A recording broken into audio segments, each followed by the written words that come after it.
we should go into the Arctic because the Arctic is becoming a zone for things to happen. I do want to explain that what my opponent brought in here is a very classic US hegemony move. Oh, we're better than other countries. A good thing for us, but the problem for Hitler. The United States exploration, what it does is it sets this extremely dangerous precedent that I was talking about, that powerful nations can unilaterally exploit systems. And in fact, we encourage China, we encourage Russia, we encourage the EU, we encourage all these other countries to go up there and also explore. And how much of this exploration is actually going to positive causes?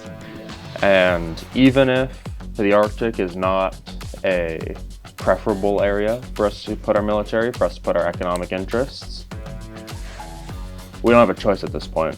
That is Greece for us. We need to go through the Balkans. We need to get to the Arctic because our opponent is there. And if we cede that area to them, they can use that against us.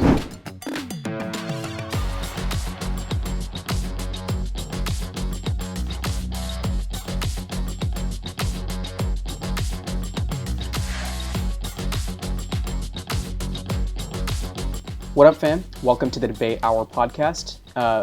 We are going to be talking about the current public forum topic for our very first session for this Future Speakers sponsored podcast. Our topic is going to be whether the United States should or should not increase exploration and development in the Arctic Ocean. I will be arguing the negative side, saying that the US should not do that, whereas Jake, on the other side, is going to be arguing for the United States increasing funding and exploration in the Arctic. So hopefully you guys get your brains working, get ready for this. There's going to be a lot of great points brought up, and hopefully prepare for those debate rounds.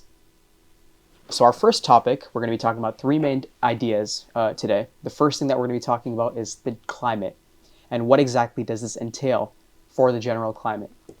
We're going to start with the pro side, which is Jake, and whenever you're ready, feel free to kick us off.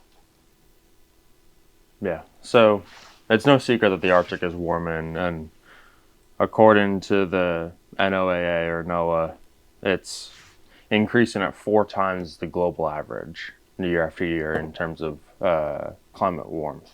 Mm-hmm. Obviously, this is kind of an issue, and even if it's not an issue, it's interesting. So we need to know about it, right? And how can we know about it if we're not actively researching it and we're not there on the ground? How are we going to know whether or not this is a problem if we don't have a presence in the Arctic? Because right now we've got very little actual stationary presence in the Arctic.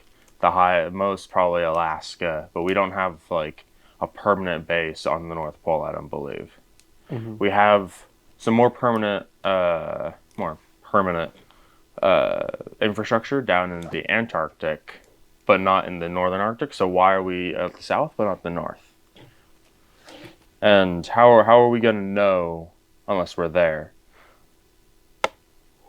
And so according to that same report I said earlier, we've got record low sea ice milestones, and permafrost changes demand more observations. Hey, that's what we can extrapolate out of there. We got some risk management, more ice-capable research and response assets, reduce spill, search and rescue, and extreme weather risks. That's the benefits that we can get out of being more in the Arctic. We're going to have better ability to do search and rescue because ships get caught up there. It's happened before. People get lost. It's not like they get lost in California where we can get a chopper over them in an hour. Mm-hmm. And not only is it going to help us become more safe, it's going to teach us more. We're going to get better batteries, cold region materials. Remote operations will accelerate broader cleanup tech deployment, supposedly, according to some sources. Okay. So that's my... Yeah, you brought up some good points. First of all, I'm not going to be debating the undisputable. The first point that you brought up is that the Arctic is warming, and we all know that. We've all seen those videos of those polar bears melting on sea ice. That's obviously not really good. Glaciers, they're melting at an extremely fast rate right now, and it's really important to be focusing on conservation efforts, and that is precisely why I am in strong negation to this resolution today, which is that the United States should increase exploration and or development. I do sort of want to semantically have a little bit of a debate with you. The first point is it does talk about significantly increasing exploration, so I do sort of want to say I have nothing against increasing exploration in the Arctic, but to the point where we're talking about significant development in the Arctic, I think that is where we set a very dangerous precedent. What I mean by that dangerous precedent is that we focus more generally when we focus on U.S. hegemonic efforts. We go to various places overseas, whether that be deep water exploration or going to the Arctic. It's very imperative that the United States always seek to maximize its profit. When we focus more on short-term profit than our own planetary ambitions and like stewardship and conservation, we tend to undermine all these global conservation efforts, whether that be through the Arctic Council, which is a global committee of nations that seeks to help focus on these intercontinental conservation efforts. We tend to kind of bring these things down. We undermine these global conservation efforts. Typically, another thing that other nations do when we set a precedent of going to other places and looting them, not saying that this is necessarily going to loot them, but when we focus on pure resource extraction from other regions under the name of resource extraction, even if we're doing it responsibly, like my friend over here, Jake, says, other countries tend to normalize this exploitation. In fact, the 2022 Nature Sustainability Study found that national policies that prioritize extraction of resources, again, whether that be for ethical or non-ethical purposes, they tend to reduce global cooperation, and this is global, it extends past the United States, in protecting these global resources. And the United Nations Environmental Program stresses that when a wealthy nation starts exploitation, developing nations are significantly more likely to follow and less likely to follow sustainability commitments. So even if the United States, once again, if they do it sustainably, other nations are going to try to compete against this United States hegemony, not necessarily in having a huge force in the Arctic, but also, but more so in the sense of using resources and actually extracting them from the Arctic. And that is obviously not bad that is obviously pretty bad because when more countries go out there and extract it for the resources, we only accelerate climate change, which is what both of us agree on is a pretty big risk facing the Arctic right now.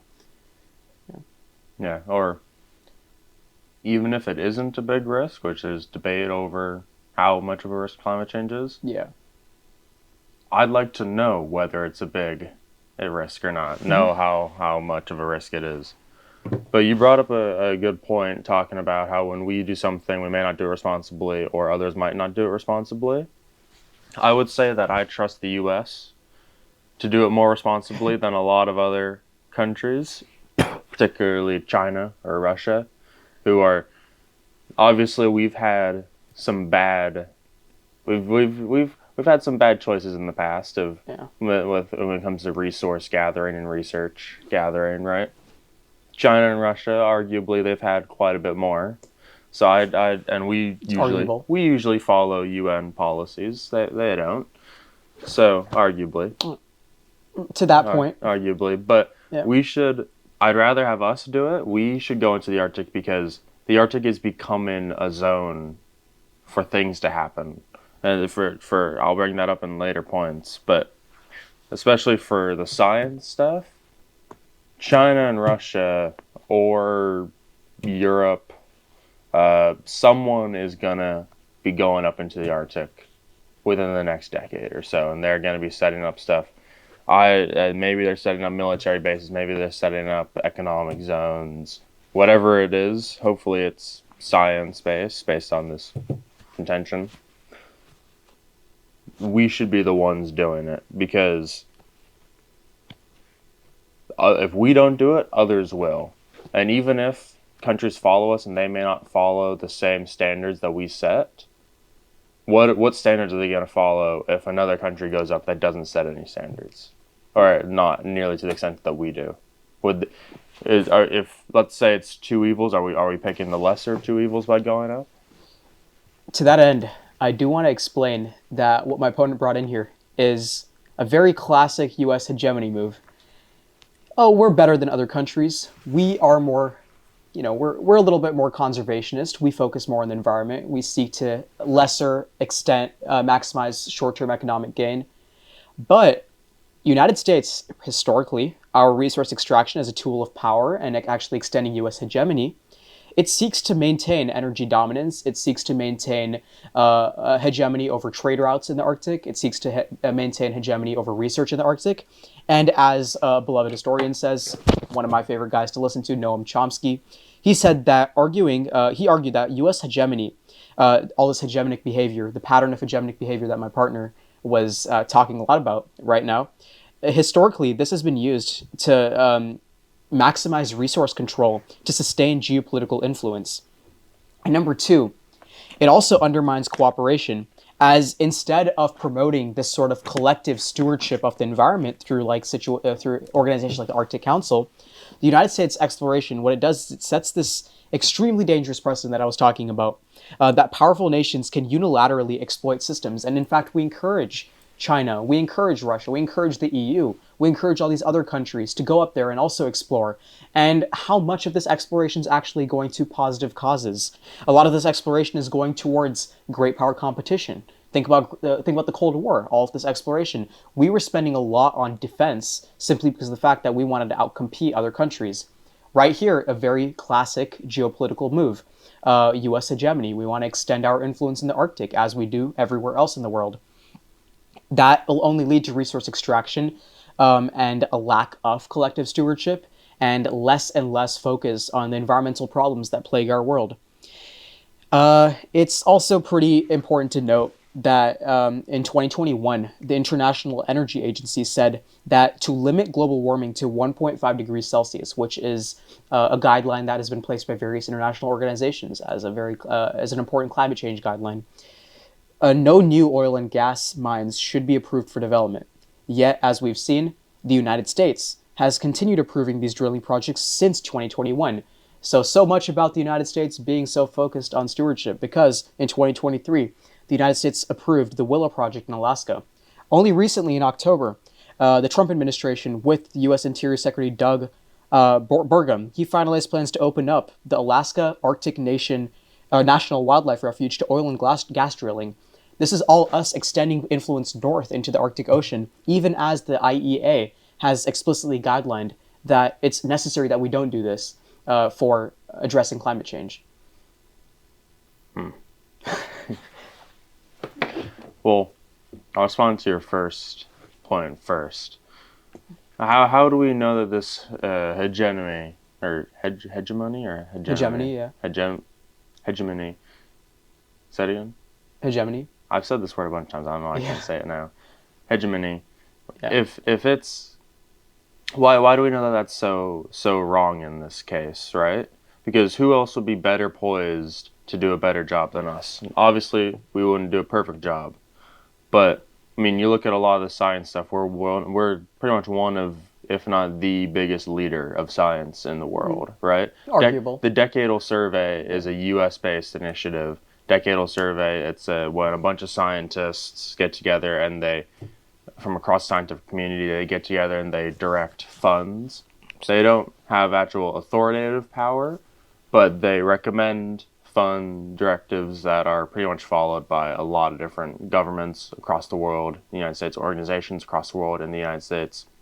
Like they directed NASA to spend $30 billion on something and then $40 billion on another thing. That was just 2 points that they did. The new observatory in, I believe it's Chile, that is revolutionizing finding comets in space, where they started taking videos instead of just photos, and it found like a couple thousand comets in a night, when we've found a few thousand comets over a few years.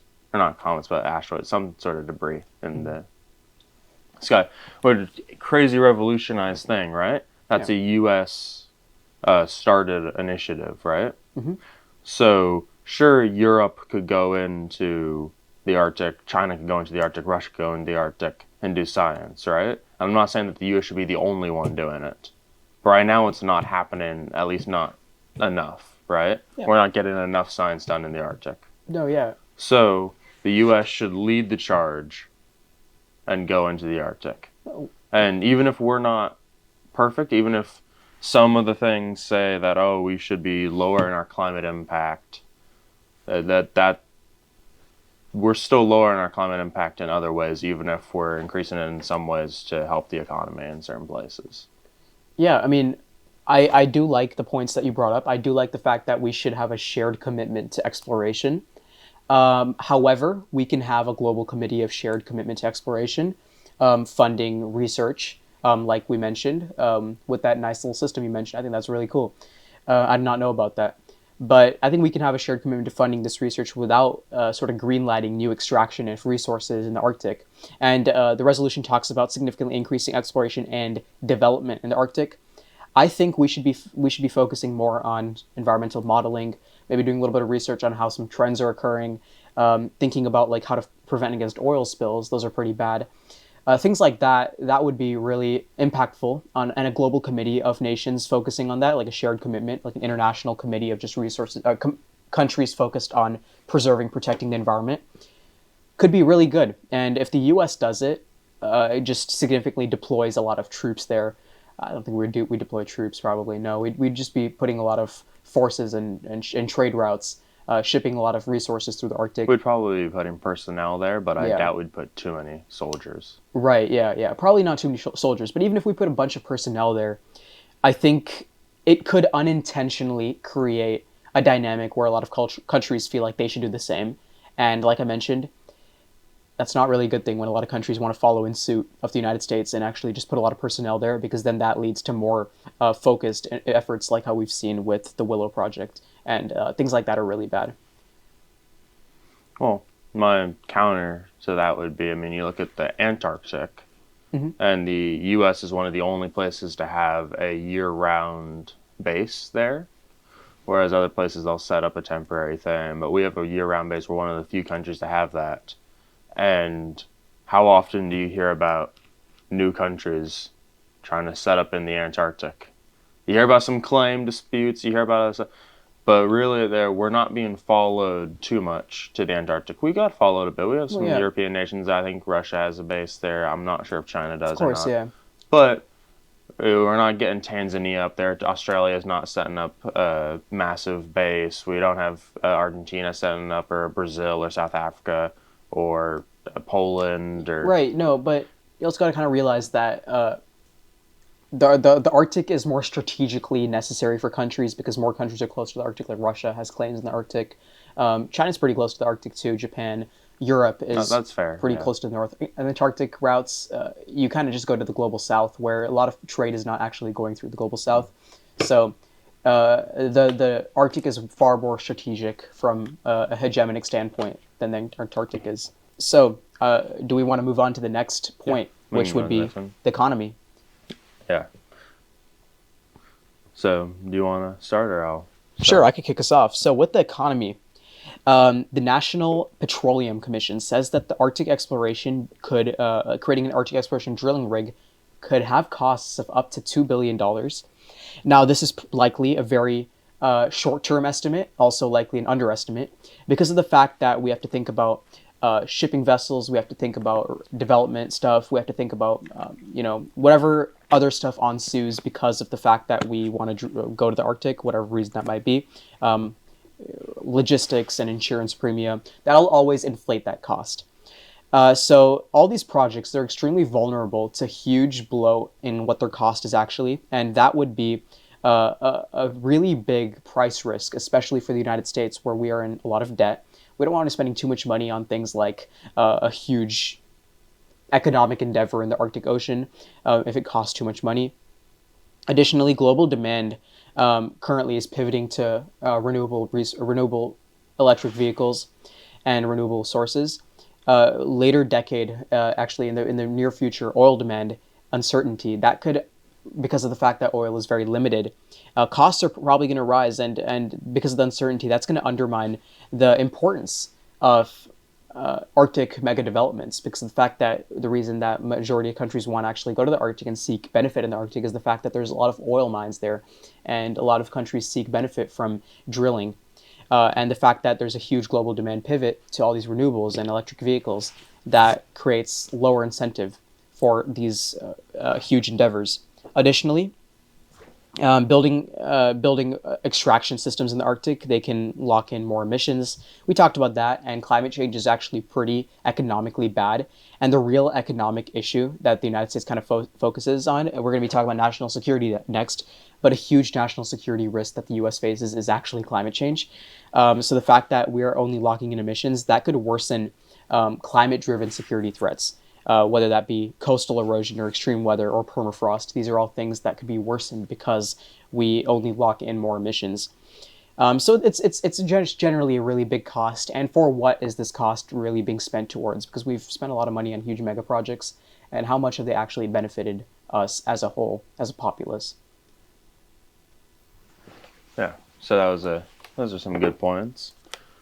And well, if we want to talk about what the potential economic growth is there, is in 2008, the United States Geological Survey, or USGS, estimated there were roughly 90 billion barrels of undiscovered oil, and back to oil. 1,600 TCF.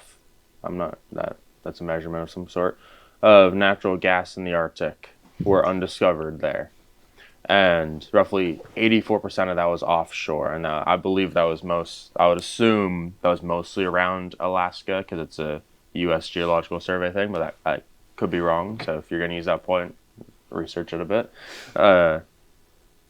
And according to the USGS as well, they said that the share of global undiscovered resources is 13% of oil and 30% of natural gas are in the Arctic. So there's a lot of room for economic growth there, and we're seeing some of that in Alaska, and in Canada. I believe they had some growth up in the north there, and so there's a lot of economic growth there if we wanted to do oil and extraction of natural resources. But that's not the only source of economic growth there, and I understand your point of talking about how that would increase climate change and that can be a risk to the United States. Yeah, we can. I don't have a whole lot of notes on that on climate change in terms of this contention. So I'm not sure how much that would increase climate change, to what extent. But another one is shipping. Russia, over the last few years, has been really getting into the northern sea route. According to this, they had roughly 97 transits and roughly 3 million tons of cargo transport in 2024 going through the northern Arctic paths. That's comparatively to everything else in the world, that's not that crazy. But that's crazy for the Arctic, because 50 years ago, that would have been impossible. That would have been unheard of. That would have never happened. But it's coming, and it's here, right? Russia's far ahead of us. They have roughly 40 icebreakers, including some nuclear-powered, and we have 3. With only 1 heavy polar icebreaker currently operational. That's in regard to our national defense from CSIS, but that plays into this point as well. They have a lot more economic activity there, and China's working on it as well. We've started working on it a little bit, but not nearly as much. I can see that there are some territorial issues, like Canada has a lot of islands up in that area, which, depending on how we see their what's it called, like when a country has territory that extends out into the ocean, their maritime territory. Yeah, maritime territory. Yeah. Canada has some claims to that, and we'd have to work around that. But that's pretty much our only big issue in terms of going through another country and when going up there. Russia's got some bigger issues, like if they go past Europe and whatnot. Mm-hmm. So we're not at a huge disadvantage if we act now. In fact, I take that a step forward. Actually, we don't even have to go through Canadian maritime waters to get to the Arctic because we have Alaska bordering the Arctic right up there, and North of Alaska is the Arctic No, Circle. but if we want to get our resources, ship them to up like through the to Asian Europe. or to Europe. Yeah. Okay, yeah. I'd have to like do a little bit of geography check there, but yeah, no, of course. Again, back to the pursuit of we got to follow in Russian footsteps. It's a good point. I personally disagree because I think every dollar spent on shipping routes up there is a dollar taken away from other shipping routes, maybe through the Pacific Ocean, where we have a direct route to like the Asian industry, or the Atlantic Ocean, it's a direct route to Europe. So it's kind of either way going to be a trade-off because we only have a fixed budget for spending on, trade and all that stuff. And it really becomes a matter of where do you want to put that money towards? Do you want to put it towards Arctic exploration and Arctic shipping routes, or do you want to put it towards our current status quo, which is our current traditional shipping routes? I do think it is kind of inefficient to go to the Arctic. We are not really focusing on domestic issues such as maybe domestic clean energy grids, which is more sustainable in the long term. Remember, every issue that I bring up is going to be an issue tied back to climate change, which is an underlying framework in this round. I think for all of you guys who are doing debate, try to think about framing it around climate change because there's a lot of good points for both the pro and the con side, which talk about climate change. But we should be focusing on putting that money towards what our current system is. And I do understand your point about how Russia has already a lot of icebreakers. They have a lot of capabilities in the Arctic that we aren't necessarily caught up to. But has it reached a point to where we see it as like a national security threat? Because once it does reach a point where it's a national security threat, then I might be inclined to agree with you. But at this point, do we necessarily have to be out competing Russia in every single aspect? Because then we feel kind of a little reminiscent of the Cold War era. And I feel like we don't necessarily need to be competing with Russia on who has the most icebreakers, for example. Yeah, I mean, we don't need to compete with Russia on everything, but this seems like an important thing that we should be competing with them on when we look at all the potential resources and also the national security side, which we'll be looking at in the next point. Mm-hmm. My one thing with that would be, when you're talking about whether we should devote resources to this or devote them to other things like the existing trade routes. I'm not saying that we should abandon our existing trade routes, and we should definitely put most of our focus on those, right?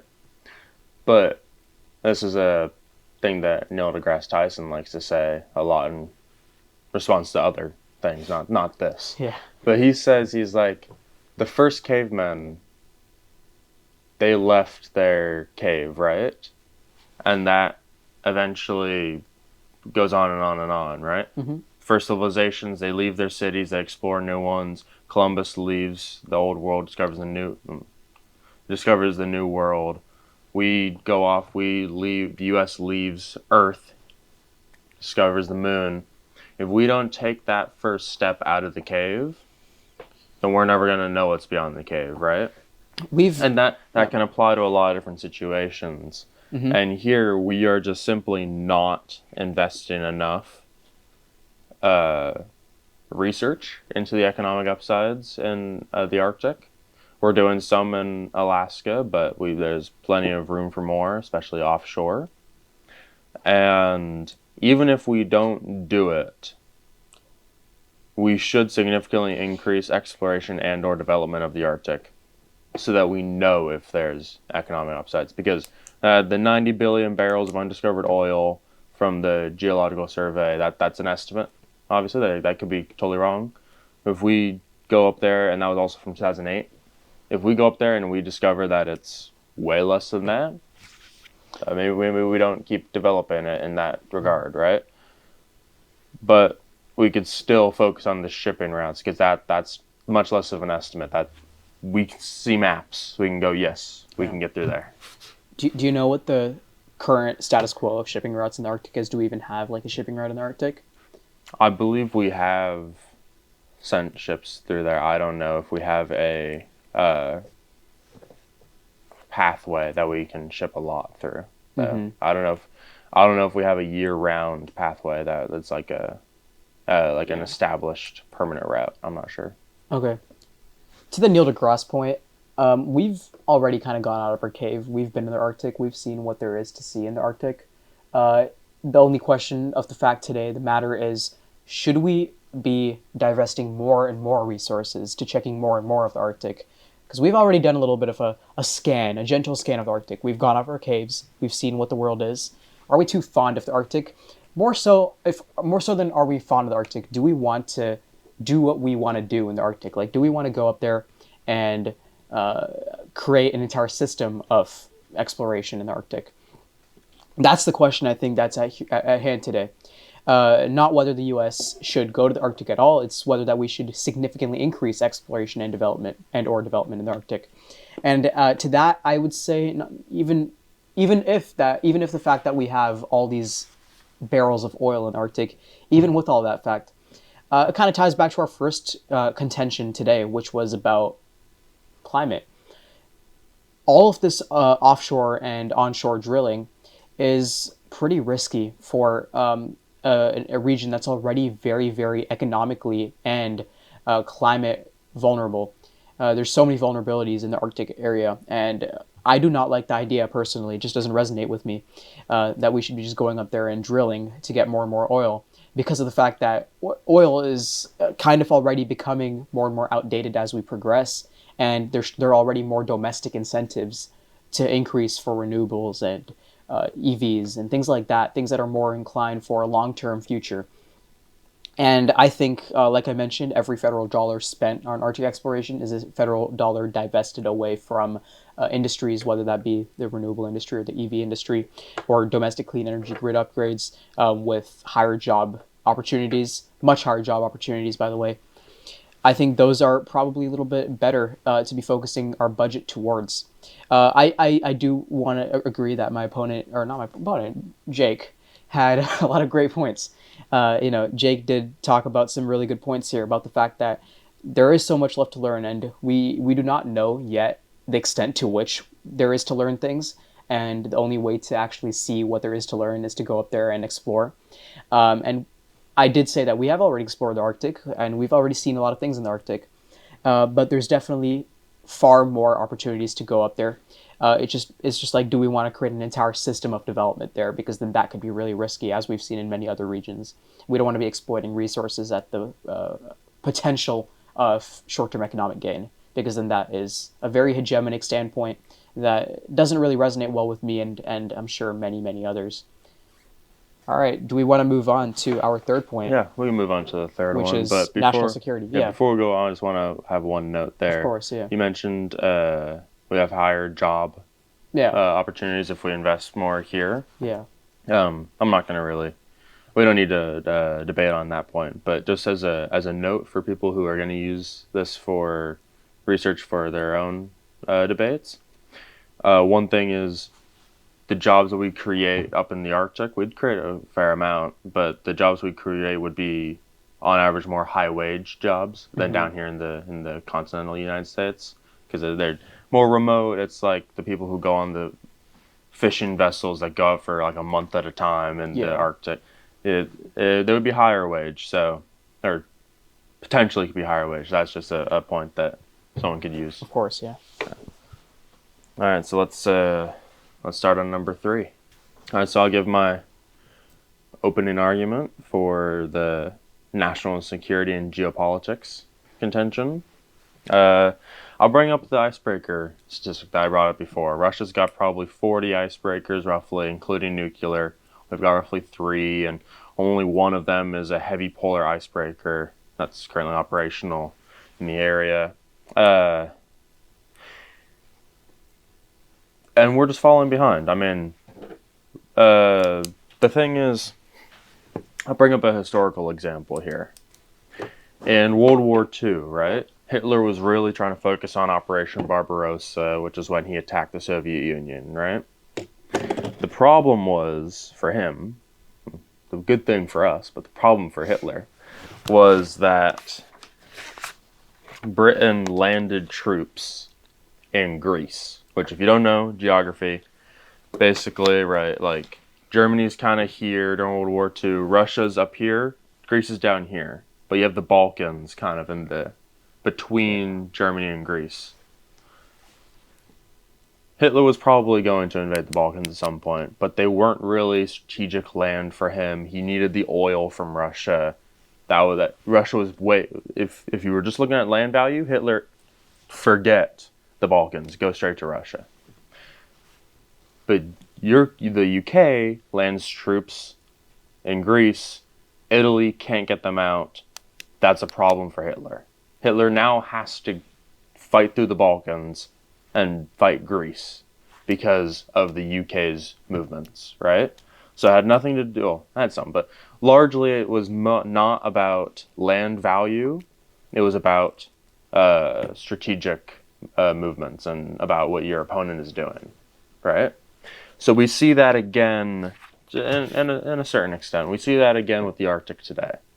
Russia is investing in the Arctic, both militarily and economically. We hear more about the economic part, but they have just nuclear subs that are now going through the Arctic. They have other weapons that are going through the Arctic, military assets. And even if the Arctic is not a preferable area for us to put our military, for us to put our economic interests, we don't have a choice at this point. That is Greece for us. We need to go through the Balkans. We need to get to the Arctic because our opponent is there. And if we cede that area to them, they can use that against us. And on top of that, it can strengthen the NATO Arctic Council coordination and deters unilateral movements by peer competitors. If we get up in there and then NATO follows us, that doesn't just help America, that helps the rest of NATO. That helps NATO's allies, right? That helps people who are on the side of Western civilization and not on Russia or China's side, which there's a lot more on our side than on theirs, at least in the Arctic area. And on top of that, the benefits that the U.S. gets is we get more we get freedom of navigation, more U.S. icebreaking, ports, patrols.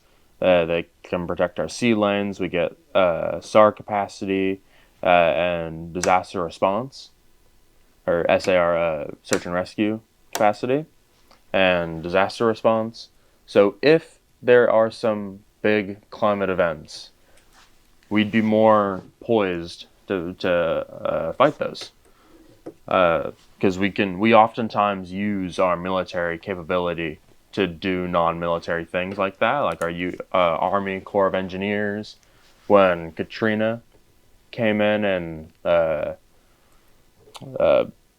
beat up New Orleans pretty bad, and a lot of people died, and there was flooding, and the flood wall collapsed. U.S. Corps of Army Engineers went in, they protected that, they fixed that. I mean, you go to most harbors, plenty of harbors in America, a lot of it is designed by the U.S. Corps of Engineers, I believe. And so we have a lot of non-military benefits that we would get from putting our military in the Arctic. I do want to approach both of those points, but first, talking about Russia. We do live in a very significantly different time than World War II, where every troop movement was seen as a call to war. By that analogy, China, through its Belt Road Initiative, has gone all over the world, almost all over at least the eastern part of the world, through Africa, Asia, many parts of, I think even Latin America too. And they are creating very huge partnerships and in the name of development in these countries. All of these countries are becoming pro-China, and the United States isn't really following in pursuit. By that analogy, should we also be sending troops over to all those countries because of the fact that China could be seen as strategically aggressive in their motives to expand the Belt Road Initiative? That's just a kind of a rhetorical question to keep in mind. And just talking a little bit about Russia mobilizing troops to the Arctic Ocean. Actually, not mobilizing troops. Putting, what would you say, like ships and that kind of stuff in the Arctic Ocean. Yeah, ship submarines, other Ship military submarines, assets. all these military assets in the Arctic Ocean. The United States doesn't necessarily have to follow in pursuit. If Russia's setting a bad example, so be it. What the U.S. should be focusing on right now, with regards to national security, and if Russia is posing a threat, we should be focusing on diplomacy.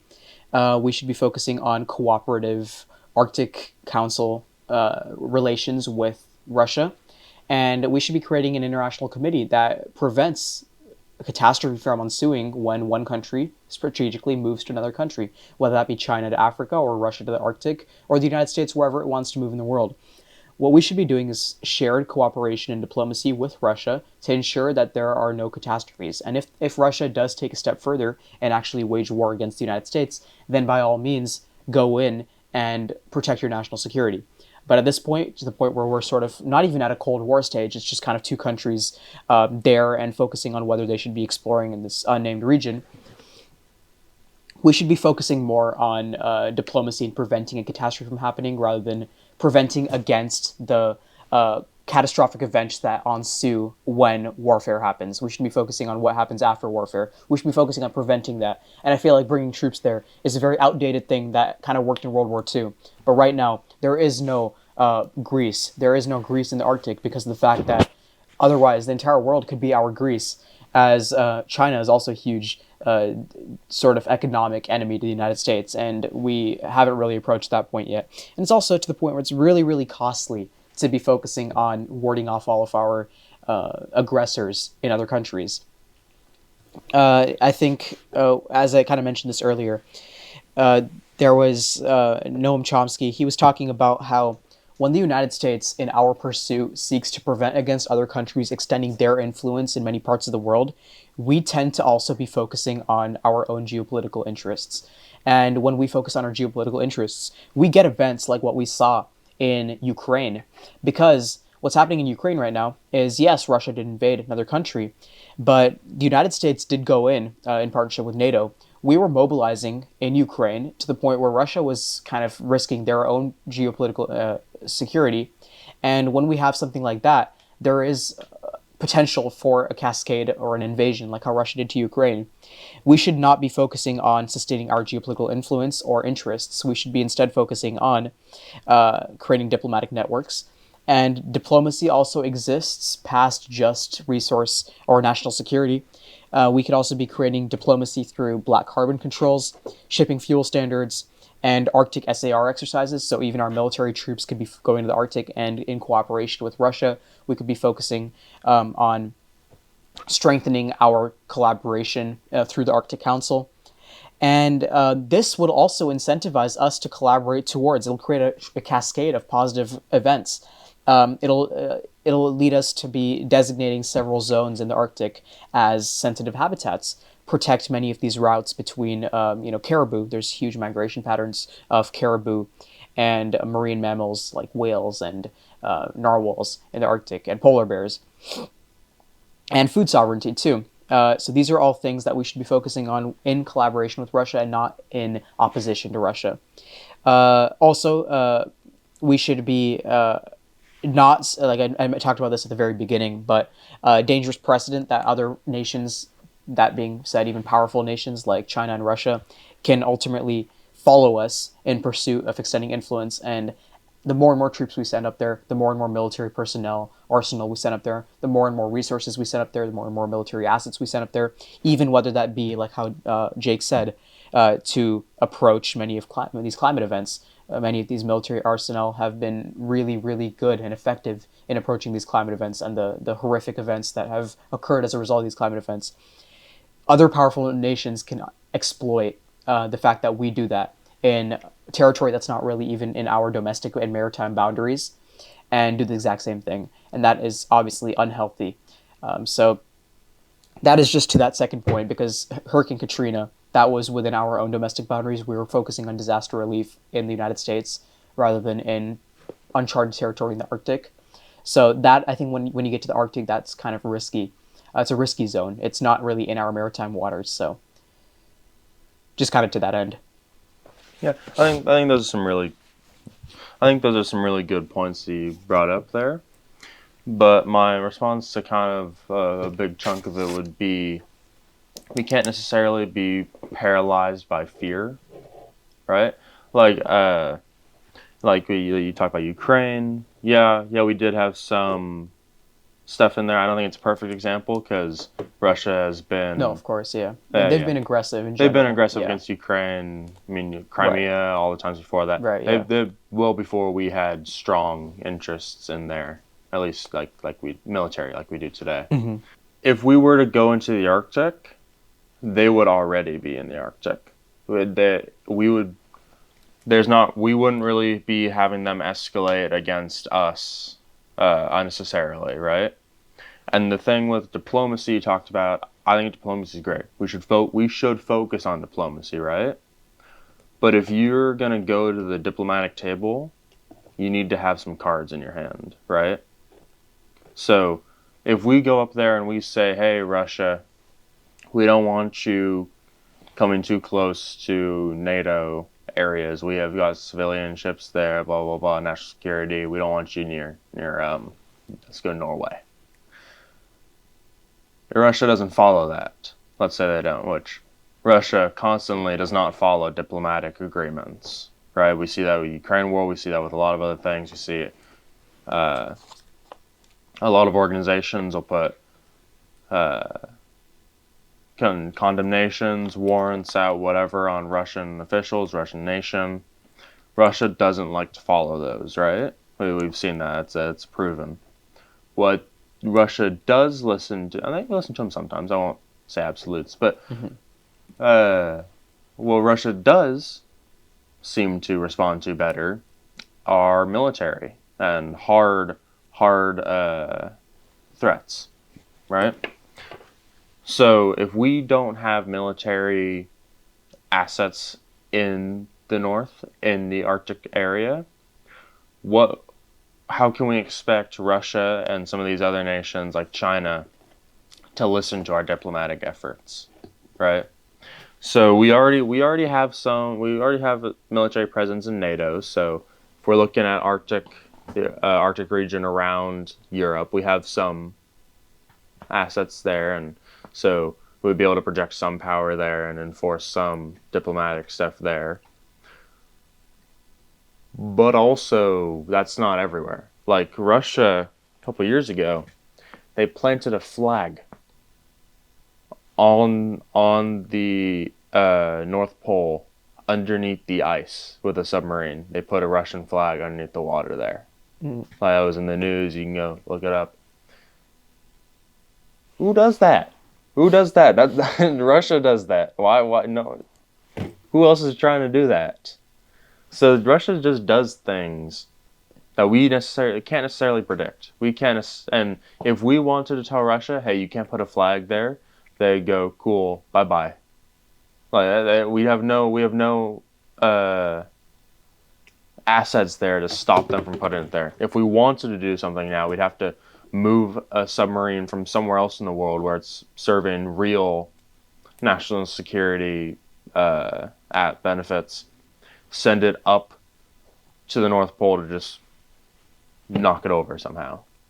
Like, we don't need to be having a sub to do all that. Well, we have our sub there, or we have our assets up in the north. If we build those in the Arctic, we'll be able to see that submarine going to the north. We'll be able to stop it and be like, "Hey, you don't need to be putting a flag there," because all that does for Russia is internally they can use as propaganda and make it seem like Russia is great, right? All that does for on the international stage is promote aggression, right? Mm-hmm. Like all you're doing is just having a point for other nations to be like, "Hey, you don't own the Arctic. What are you doing here?" That's just the stuff that Russia does, and so I would say if we want to have our diplomacy work, we need some. We need a backbone. We need some force to make it work. Yeah, and you were basically proposing that we create like a little bit of a military blanket there in the Arctic Ocean, so that whenever Russia kind of puts a flag up there, they sort of are warded away from doing that because of the fact that there's a military force right there watching them. More or less. Yeah.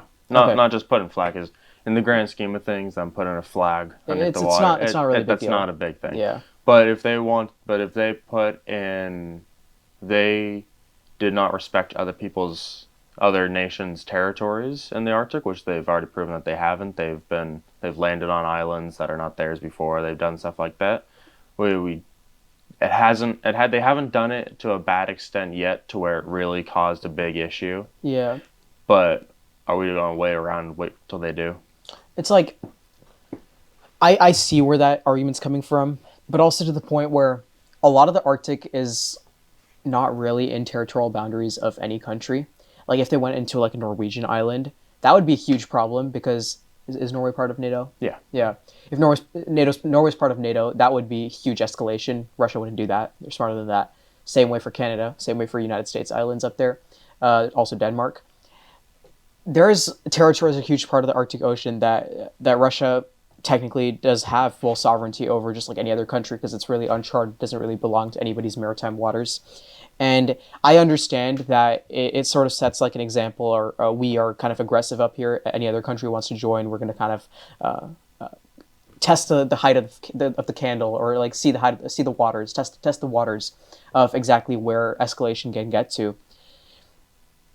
That argument makes sense, but at the same time, I feel like going up there to an uncharted island in the Arctic Ocean and Russia just planting a flag on that island isn't necessarily that big of a deal. Like you also mentioned, that itself is not that big of a deal in the Arctic Ocean, as sort of getting into another country's maritime waters to the point where that would be already a big deal. That would receive international condemnation, but more than international condemnation, that would escalate to global warfare. That wouldn't be good for Russia. Russia's smarter than that. For their own geopolitical interests, they wouldn't do that. I'm not going to talk about Ukraine, but I will say that currently the United States does already have some sort of a program in the Arctic. We already have like troops there, or military personnel. And I think the way that we currently are, we're already sort of supervising the Arctic to a certain extent. And I think the extent to which we're currently supervising the Arctic, I feel like that has already, the status quo has proven to be decent, and Russia hasn't begun large-scale escalation in many, many years. It's been many, many years since they, not necessarily putting the flag up there, but Russia's actually sent personnel up there to the Arctic, and we've done the same thing in following in pursuit. And that hasn't really led to any escalation. So I have no reason to believe that the status quo is going to escalate into something so terrible where Russia is going to sort of ignore other countries' territorial boundaries, and that would lead to a cascade of ramifications that hurt other people's geopolitical interests. I think it does hinge on a huge hypothetical, and I would have to do a lot more research on exactly the logistics of the hypothetical and seeing how the system currently is, but not only how the system currently is, but how Russia has already exerted influence up there. So, yeah, those are some really good points you brought up. And for all of you debaters out there, please do a little bit more research on that point, because there is definitely a lot of room for both sides on both arguing for and against that argument that, there's huge military capabilities of other countries, and we don't want there to be great power competition in the Arctic Ocean of all places. Like we all mentioned, conservation of the Arctic is more important than anything, and having countries just fighting over waters there is definitely not helping the cause. So for all of you guys watching, just make sure that you do some research on that topic.